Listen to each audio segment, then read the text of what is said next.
Welcome back, everyone. We're to the last section in chapter 2, section 2.8. So I can focus a little bit better.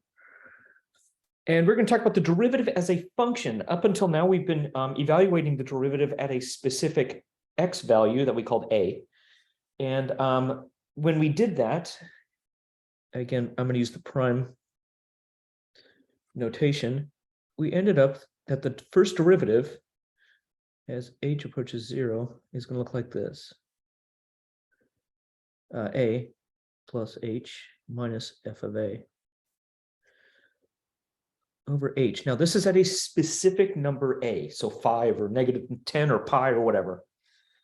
However, if we want to keep it as a function, as a generic function, then we're going to get f prime of x, that's a little prime there, is the limit as h approaches 0 of f of x plus h minus f of x. So notice the resulting derivative is a function of x. And we call this new f prime, it's a little hard to see there, function is called the derivative of f.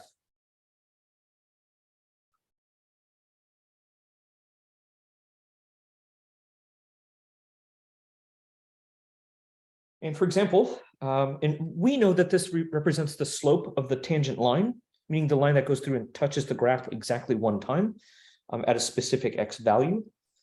And we can see the graph of this function. And we're going to use it to talk about the different slopes, and we're going to graph its derivative based on this graph here.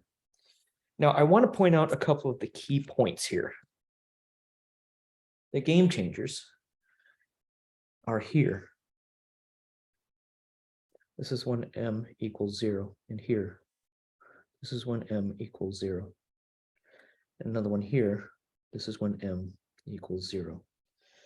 And I'm going to say that this is at 1/2. It doesn't exactly say. And this one's going to be at 3/2, x equals 3/2.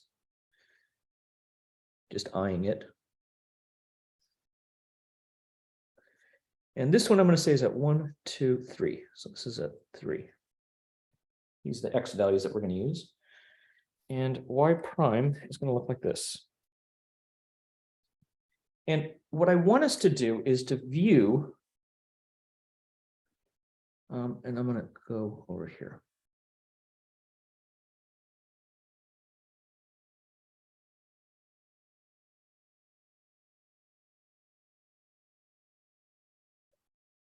Now, the idea is that this is the slope of the tangent line, and I want to point out that before the 1/2, do you see the slope is negative?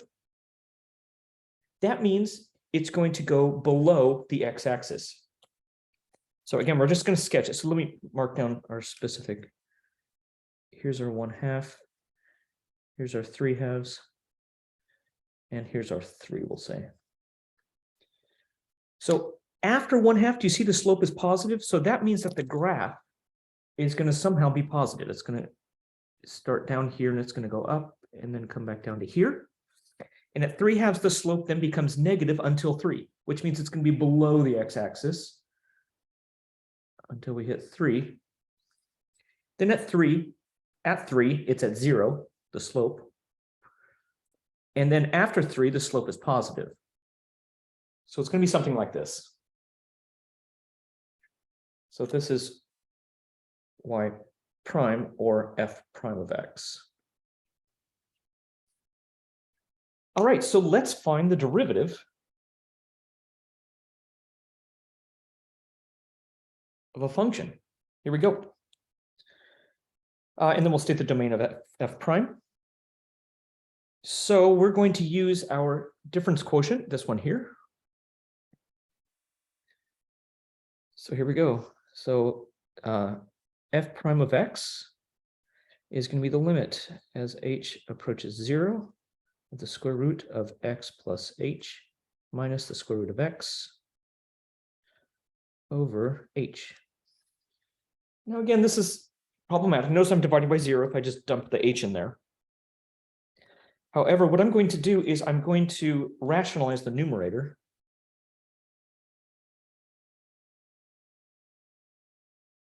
So this is the minus, this is going to be the plus.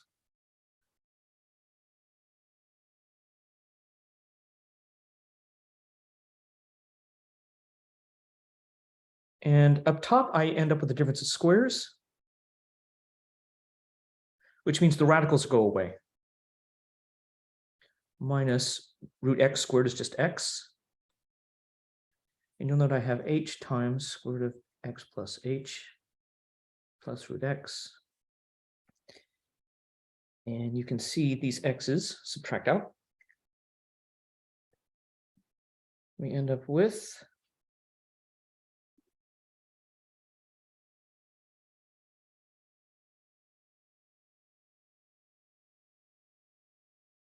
this here.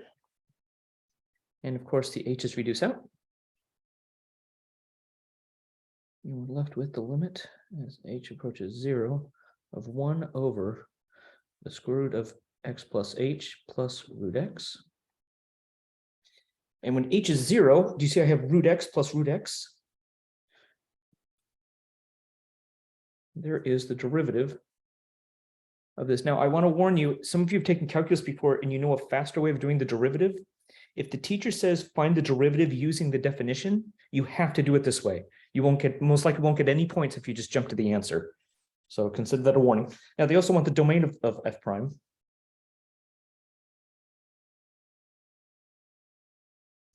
Well, x can't equal 0 because I'll be dividing by 0, but x is going to have to be bigger than 0, meaning 0 to infinity in interval notation. All right.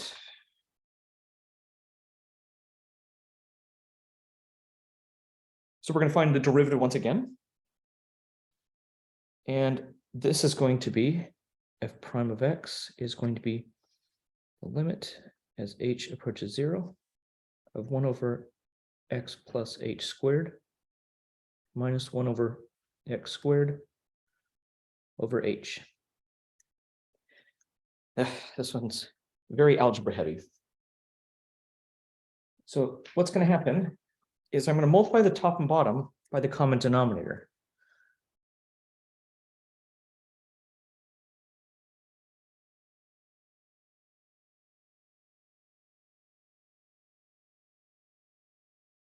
And I'm going to be left with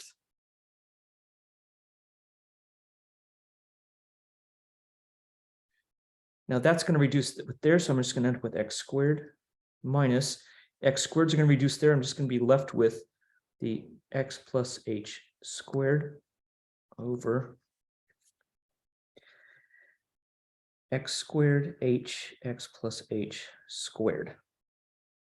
I'm going to go ahead and FOIL that out.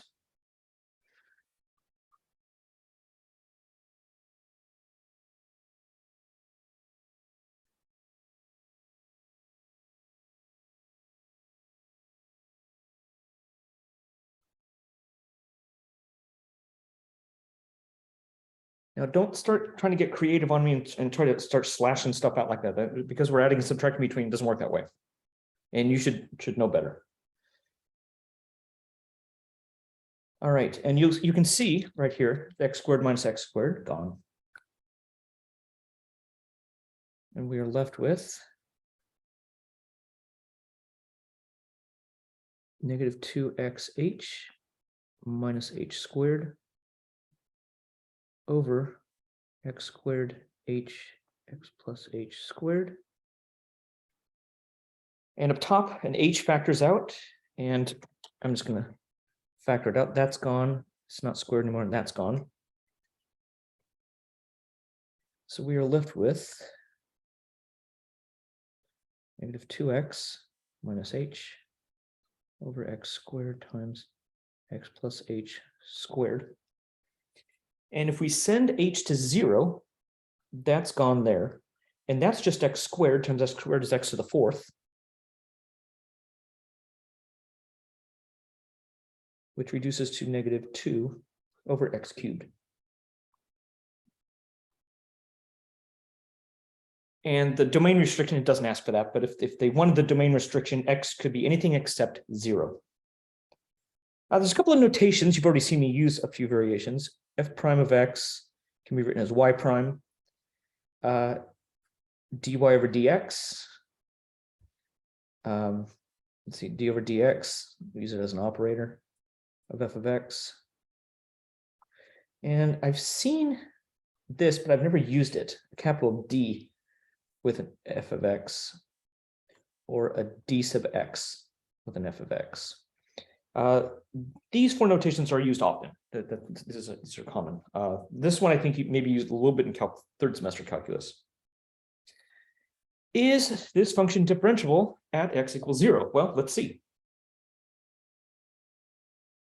F prime of x is going to be the limit as h approaches 0, absolute value of x plus h minus absolute value of x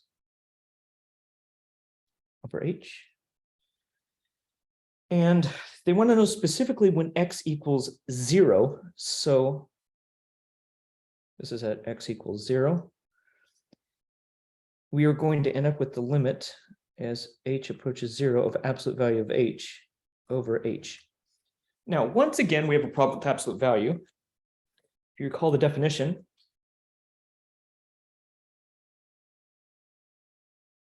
it's x when x is positive, and it's negative x when x is negative.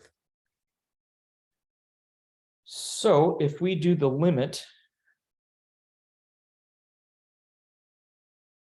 as h is approaching 0 from the left side, that means h is negative in this case. That's down here. This is going to be negative h over h, which is negative 1.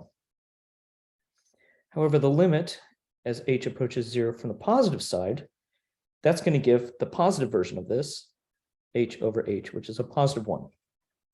So the answer is, because we have two different limits here, so therefore, f is not differentiable